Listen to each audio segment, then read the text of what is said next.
Hello everybody and welcome back to another YouTube video. Today we are going to be talking about the $2 million Saudi Arabian LAN. Now there's not a lot of information out there about the actual LAN, about the players that are going to it, the prize pool, the points format, and even the map. So I've collected it, I've done a bunch of research, and this is everything that you need to know about the actual Saudi Arabian LAN. So here we go. The LAN starts on July 28th for the first day of the actual tournament, ending in July 31st. There's 4 days in total, with half of the days being for the no build tournament and the other half being the standard building game mode overall. The first game of the tournament starts at 6 p.m. Amsterdam time, which is 5 p.m. UK, starting with the 0 build matches, and there's going to be 6 games in total, as you can see on the schedule over here, with the last game being over at 15 past 10 Amsterdam time.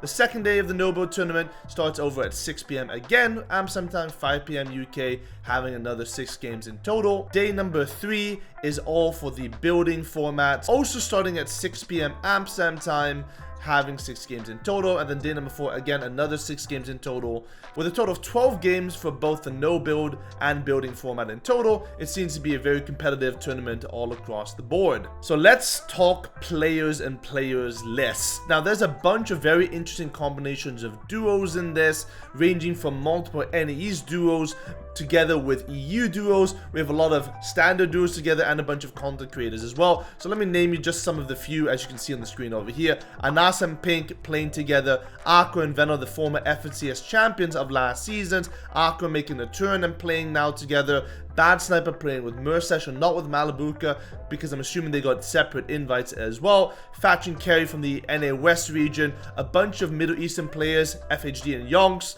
We have Trippin and Hellfire together, so Trippin and Thomas HD not playing together. Refsgod with Kovacs. Mitro and Milan are together and playing as well. Seti and Kaimi, as always, looking like one of the big favorites. Janice and Kanada, the players that basically contest each other at the GMAX Sweden LAN.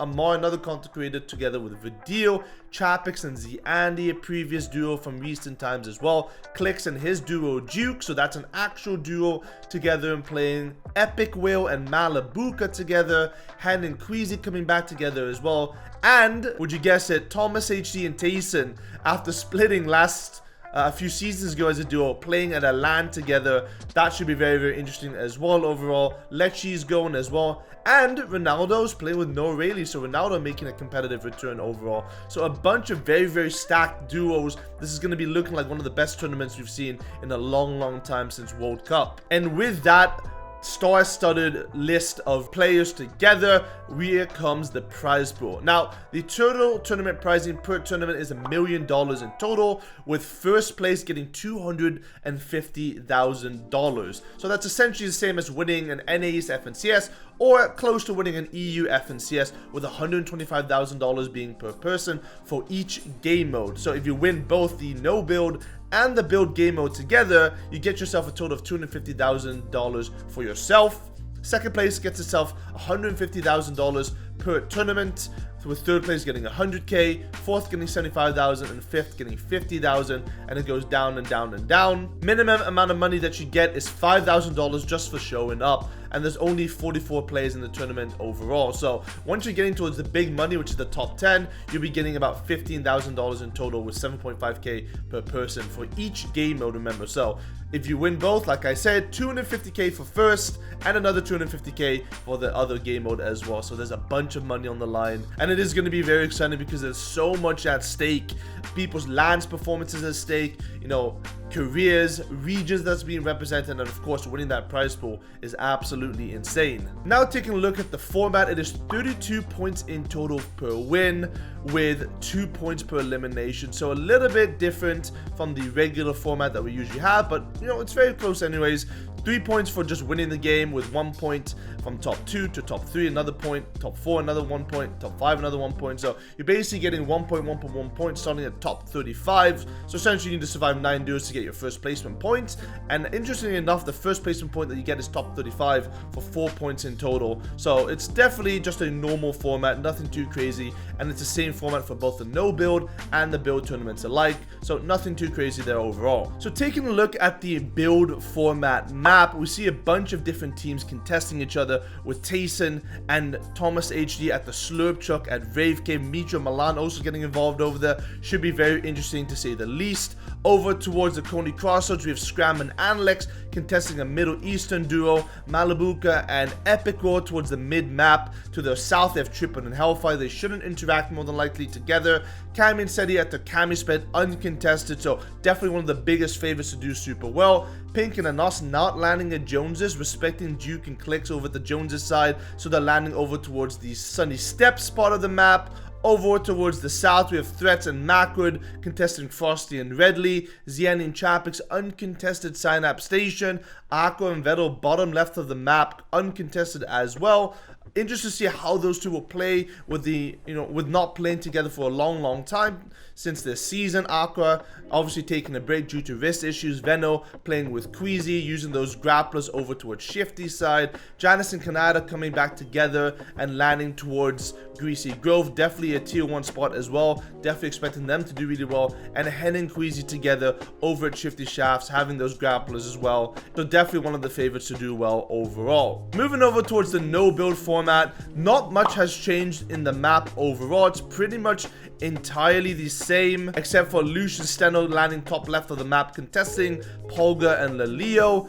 Other than that, most of the teams are basically landing in the same spots, with Arab and Bloomy bottom right near gas station. Thirds and Macro contesting, Cami and Seti uncontested again. Malibuca and Epic were uncontested mid-map. Hen and Queasy, Janas and Canada, and Alcon Venom all in the same spot, so not really too much changing over there, so that should be okay in terms of overall drop spots. So with those drop spots, who are the favorites going in? I'd have to put my money probably on Pink and Anas or Cami and Seti being the most consistent duos I think of the season, coming in hot, uncontested. Pink and Anas probably going to struggle a little bit more than Cami and Seti because they have a different drop spot, so the playstyle is going to be a little bit affected. Zian and Chapix, one of the most aggressive duos in the game, also looking like they're going to be very strong coming into it, with Ziani qualifying the Grands and also Chapix qualifying the Grands. Malibuca and Epic, I feel like this is a duo that could work out very well together. Malibuca insane form recently. Epic will obviously consistent as always in the NAOS region and a former World Cup qualifier, has that LAN experience and should be good overall. Hen and Queasy, Queasy is an absolute beast at everything,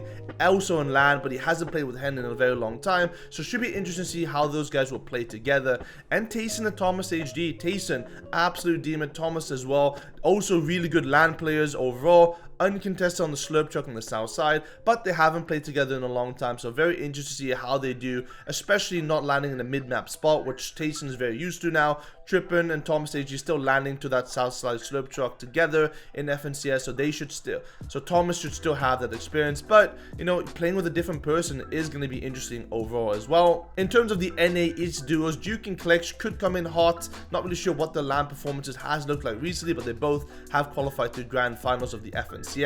Edge and Akon, definitely one of the favorites as well coming in, alongside Dubs and Bizzle. I think they're also going to be very strong overall. And Arco and Venna, we did mention them slightly.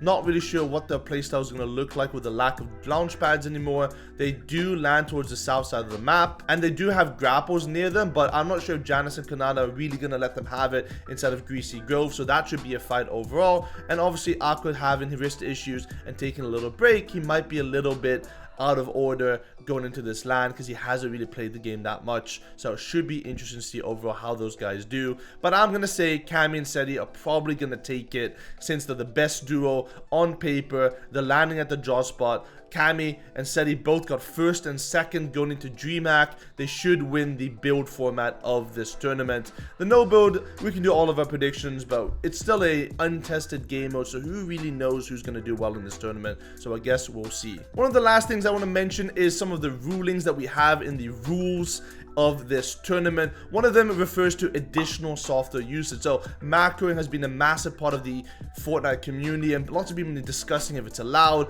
if you're able to use Zens, for example, or certain macros for pickup, certain players not getting banned after being exposed for using macros. Now in this tournament, it goes by this. In order to keep the full fairness of the tournament, to let everyone configure their peripherals as accurate as possible by using additional software requested by the participants, any type of software configuration that lets you perform multiple actions under pressing one button is prohibited, as it is being treated as an illegal macro usage. So macros are outright banned. You can't be using pickup macros, you can't be using certain edit macros or whatever, but it doesn't mention certain things like double movement. And reading this message over here, it doesn't particularly tell you that double movement isn't allowed, since you're using a different software. You're not using one input to do multiple actions at the same times. Epic has allowed double movement to be used, so I'm assuming under these rules that double movement will be allowed at that LAN, which is a massive point of contention for a lot of people, because we've seen some pros getting off of double movement because they're worried about the current LANs coming up and them not being able to use it. Another very interesting ruling that I really like is the insults ruling that they added. Essentially, you can't really insult anyone in connection to the Gamers 8 Riyadh tournament, so that includes the participants, staff members, organizers, or the coaches as well. And if you do insult people, and I don't know to what extent this goes to, does it go towards social media, does it go to real life things as well, but if you do insult people, then you can get up to 6 minor or 1 major penalty point awarded to you overall. So people are going to be on their best behavior going towards this LAN, I think. And what do those major and minor points mean? Well, essentially, if you get a minor point, you get 1% of your overall prize money deducted, up to 6, and then I think you get disqualified after you get 6 in total. And for every single major point, you get 10% of your overall prize money deducted. So if you insult someone on Twitter, you get yourself a major point deducted and you win the tournament. That's essentially $25,000 taken away from you. Now, I don't know if this applies to your entire duo. I would have to assume it does. So every single insult on Twitter is going to cost you 25k. So like I said previously, everyone's going to be on their best behavior overall. And that is pretty much it for the Saudi LAN. If you guys enjoyed this video or you learned something new, make sure you guys subscribe, give this video a like as well, and share with someone else who doesn't know about the actual tournament. I will be doing a viewing party of the tournament live on my Twitch channel, twitch.tv/CoachBoop. Follow me on Twitter for more updates, and I'll see you guys in the next time. Goodbye.